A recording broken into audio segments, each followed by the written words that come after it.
Class 10th का जानेंगे chapter 5 नियंत्रण और समन्वय। नियंत्रण और समन्वय क्या है?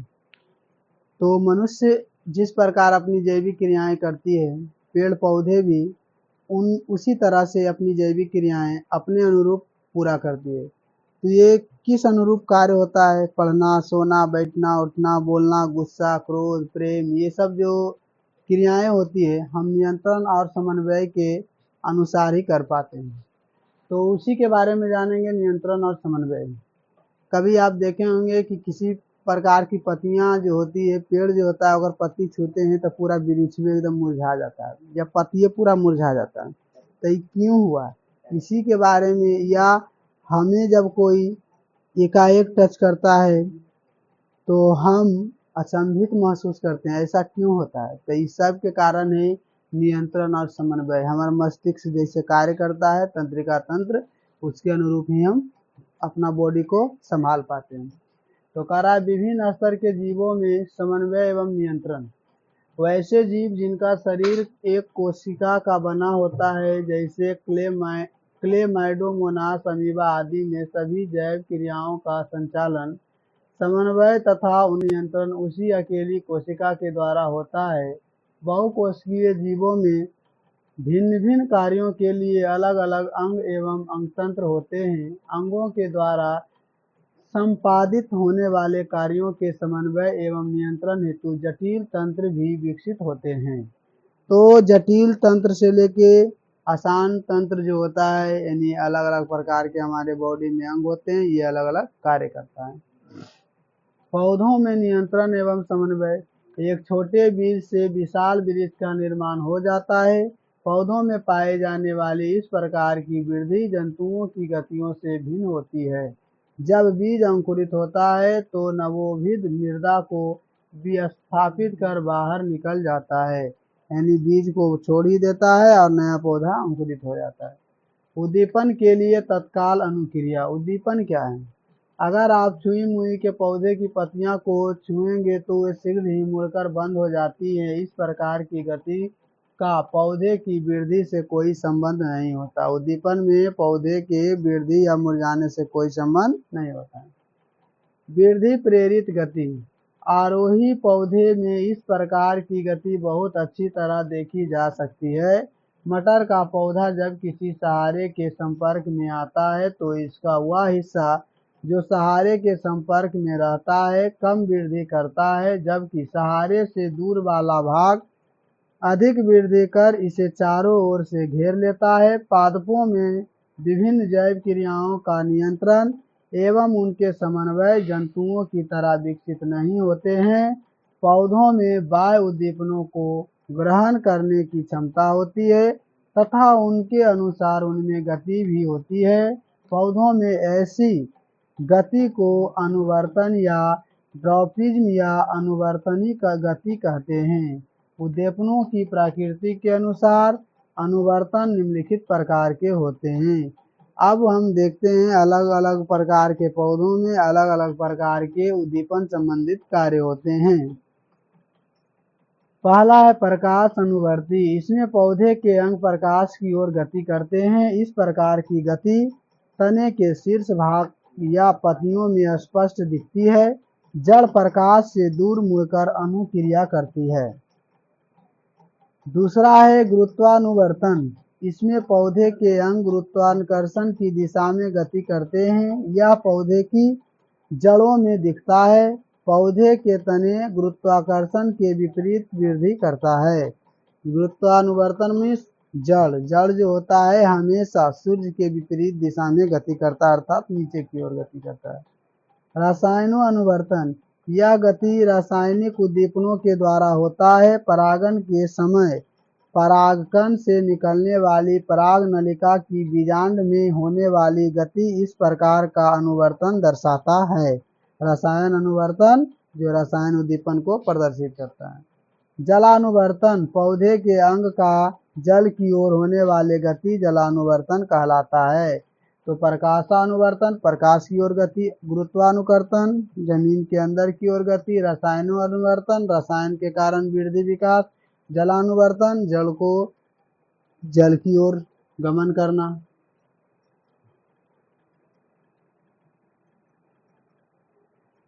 पौधों में रासायनिक समन्वय। पौधों में रासायनिक समन्वय क्या है? पौधों की जैविक क्रियाओं के बीच समन्वय स्थापित करने वाले रासायनिक पदार्थ को पादप हार्मोन या फाइटो हार्मोन कहते हैं।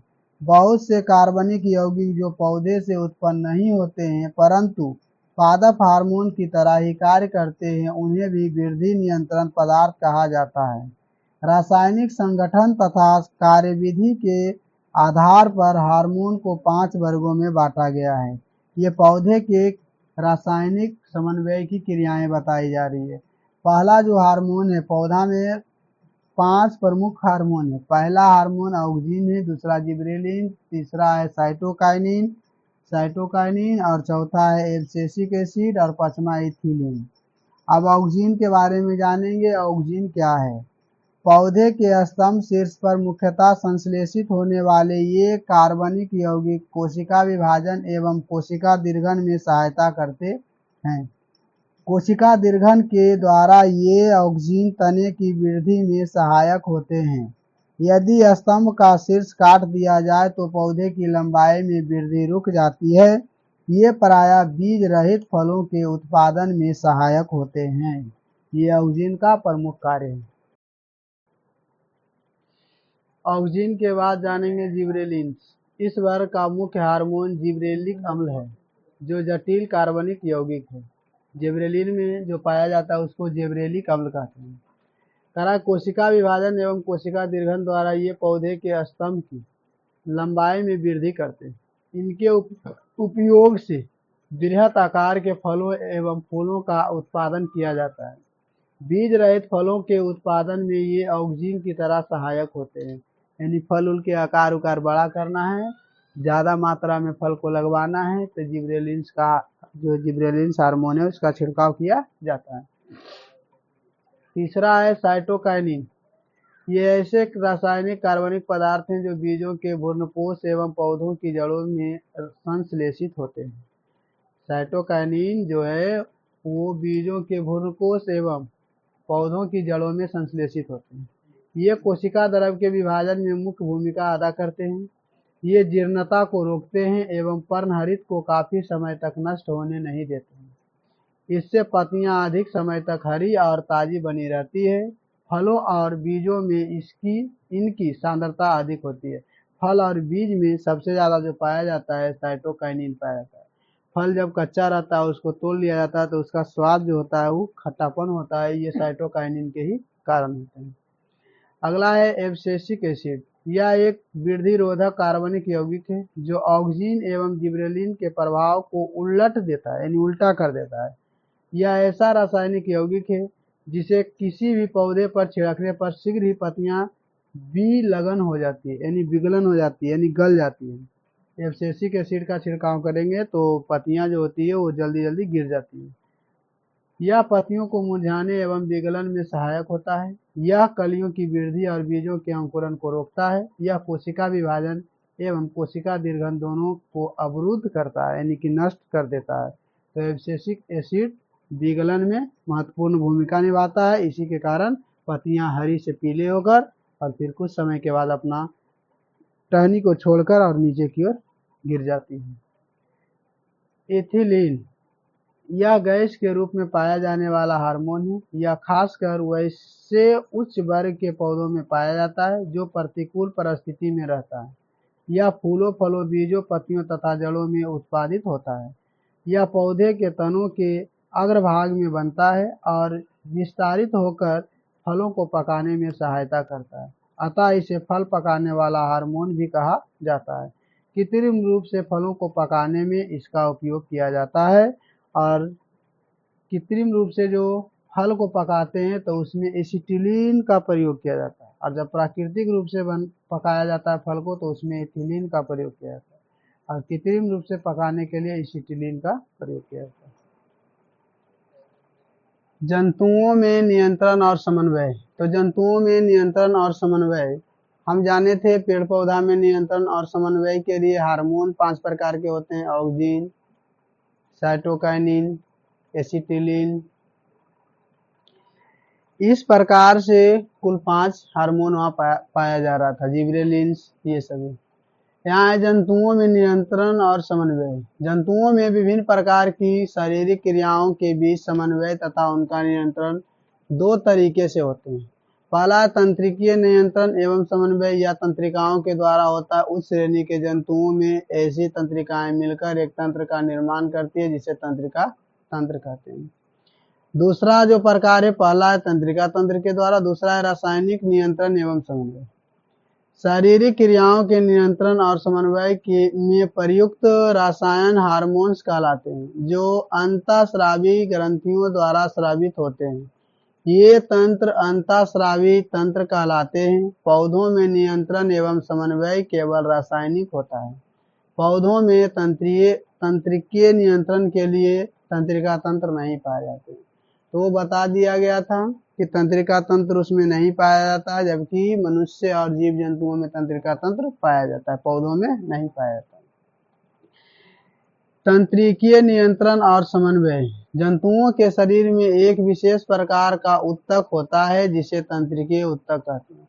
तंत्रिकीय उत्तक तंत्रिका कोशिकाओं या न्यूरॉन का बना होता है। तंत्रिका जो कोशिका होता है न्यूरॉन का बना होता है, न्यूरॉन का बना होता है। तंत्रिकीय उत्तक न्यूरॉन के बने होते हैं। अधिकांश जंतुओं में तंत्रिका तंत्र विभिन्न प्रकार की आंतरिक संवेदनाएं या उद्दीपन जैसे प्यास, भूख, तृष्ण, रोग इत्यादि तथा बाह्य संवेदन या उद्दीपन जैसे भौतिक, रासायनिक, यांत्रिक या विद्युतीय प्रभावों को ग्रहण करने में आदि। उच्च स्तरीय जंतुओं में तंत्रिका तंत्र मस्तिष्क, मेरुरज्जु या स्पाइनल कॉर्ड तथा विभिन्न प्रकार की तंत्रिकाओं से बना होता है। कुछ निम्न स्तरीय जंतु जैसे हाइड्रा में मस्तिष्क तथा स्पाइनल कॉर्ड नहीं पाए जाते हैं, परंतु नियंत्रण और संवाहन की क्रिया दोनों में मूल रूप से एक जैसी होती है। तो इसी कारण जो होता है जंतुओं में नियंत्रण और समन्वय होता है। इसका मुख्य कारण होता है तंत्रिका तंत्र का होना। तो तंत्रिका तंत्र जो होता है, तंत्रिका तंत्र जो होता है उसमें प्रमुख कार्य होता है न्यूरॉन का। तंत्रिका कोशिका या न्यूरॉन, प्रत्येक न्यूरॉन में एक तस्कार कोशिका काय होता है, तारकाय कोशिका काय होता है जिसे साइटोन कहते हैं। साइटोन में कोशिका द्रव तथा न्यूक्लियस होता है। कोशिका द्रव में अनेक निःश्वसन कणिकाएं पाई जाती है। तंतुओं में से एक जो अन्य की अपेक्षा बहुत लंबा होता है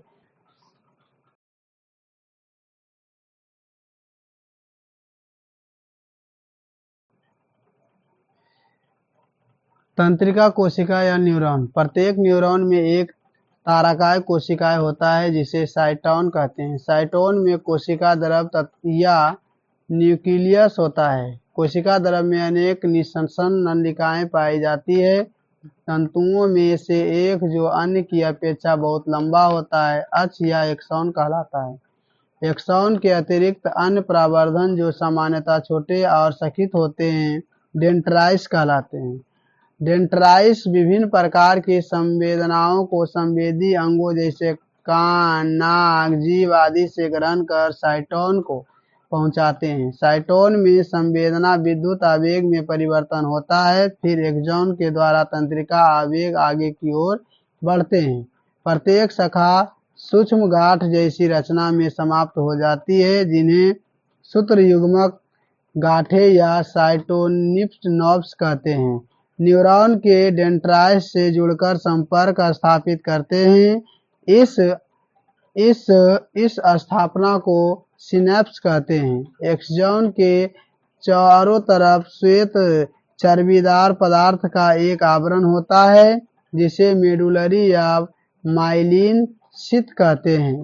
वे जगह जहां माइलिन शीथ नहीं होते हैं रेनवियर के नोड कहलाते हैं। माइलिन शीथ के ऊपर एक पतली झिल्ली होती है जिसे न्यूरोलेमा कहते हैं। न्यूरोलेमा चपटी तथा लंबवत कोशिकाओं की बनी होती है।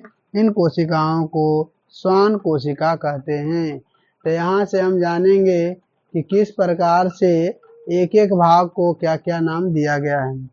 ये हो गया डेंड्राइट्स।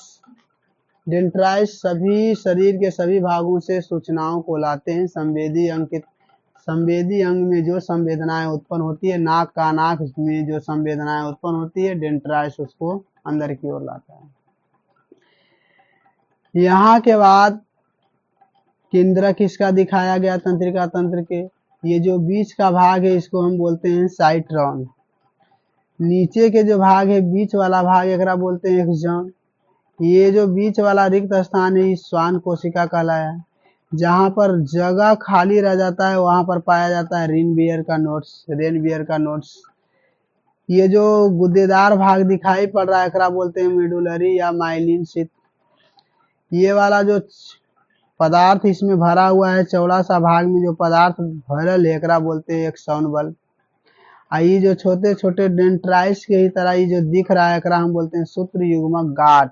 एकरा में पाया जाता है सूचनाओं को आवेग के रूप में प्रवाहित करने का गुण पाया जाता है सूत्र युग्मक गांठ में। तो सूत्र युग्मक गांठ में संवेदनाएं आती है, एक्सॉन बल्ब का निर्माण करती है। ये आगे जाके मेडुलरी शीथ बनाता है। मेडुलरी शीथ के ऊपर जब रिक्त स्थान रहता है तो रेनबियर का नोड होता है। उससे जब ऊपर जाते हैं तो रिक्त स्थान जो पाया जाता है उसको श्वान कोशिका कहते हैं। वहाँ का जो बीच पैरेलरी कोशिका होती है उसे एक्सॉन कहते हैं। आगे की ओर बढ़ता है तो केंद्रक पाया जाता है। इसके चारों तरफ जो द्रव पाए जाते हैं उसे साइट्रॉन कहते हैं। और इसके शीर्ष पर जो अलग अलग प्रकार के जो ये शीथ पाए गए हैं इस शीथ को ही बोलते हैं डेंड्राइट्स, जो संवेदी अंग के सभी सूचनाओं को ग्रहण करते हैं। तंत्रिका तंत्र के बाद जानेंगे मनुष्य का मस्तिष्क। मस्तिष्क एक अत्यंत महत्वपूर्ण कोमल अंग है। तंत्रिका तंत्र के द्वारा शरीर की क्रियाओं के नियंत्रण और समन्वय में सबसे महत्वपूर्ण भूमिका मस्तिष्क का ही होता है। मस्तिष्क खोपड़ी की मस्तिष्क गुहा या क्रेनिया के अंदर सुरक्षित रहता है। मस्तिष्क जो होता है क्रेनिया नामक द्रव होता है उसके अंदर में ही संरक्षित रहता है। मस्तिष्क खोपड़ी के मस्तिष्क गुहा के क्रेनिया के अंदर सुरक्षित रहता है। यह चारों ओर से तंतुमय संयोजी ऊतक की एक झिल्ली से घिरा होता है जिसे मेनिंजेस कहते हैं। इसी को मेनिंजेस कहा जाता है। यह झिल्ली कोमल मस्तिष्क के बाहरी आघातों तथा दबाव से बचाता है। मेनिंजेस और मस्तिष्क के बीच सेरिब्रोस्पाइनल द्रव भरा होता है। मनुष्य का मस्तिष्क अन्य कशेरुकों से मनुष्य का मस्तिष्क जो होता है अन्य कशेरुकों की अपेक्षा ज्यादा जटिल और विकसित होता है। इसका औसत आयतन लगभग 1650 ml और औसत भार लगभग 1.5 kg होता है। मस्तिष्क को 3 प्रमुख भागों में बांटा गया। मस्तिष्क को 3 भाग में बांटा गया है। पहला का नाम है अग्र मस्तिष्क, दूसरा है मध्य मस्तिष्क, तीसरा है पश्च मस्तिष्क। हम इस प्रकार बोल सकते हैं अग्र मस्तिष्क, मध्य मस्तिष्क और पश्च मस्तिष्क। यह 2 भागों में बटा है। प्रमस्तिष्क या सेरिब्रम, दूसरा है डाइसेफ्लॉन।